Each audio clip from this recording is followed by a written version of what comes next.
اعوذ باللہ من الشیطان الرجیم بسم اللہ الرحمن الرحیم اللہم صلی علی محمد وآل محمد۔ مومنین مسلمین، آئیے رسول اکرم صلی اللہ علیہ وآلہ وسلم کی بارگاہ میں پوچھتے ہیں کہ مولا ہمارے آقا، ہم آپ کا کلمہ پڑھتے ہیں، آپ کی نظر میں مومن کی نشانی کیا ہے؟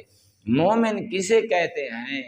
تو جناب زہرا کے بابا یہ ارشاد فرماتے ہوئے نظر آتے ہیں کہ اگر آپ اپنے معاشرہ میں مومن کو تلاش کرنا چاہتے ہیں تو مومن کی اعلیٰ اور بہترین نشانی یہ ہے کہ وہ مومنین کے جان و مال کا کتنا امین ہے۔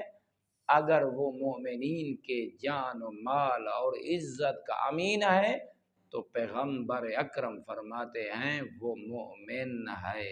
والحمدللہ رب العالمین۔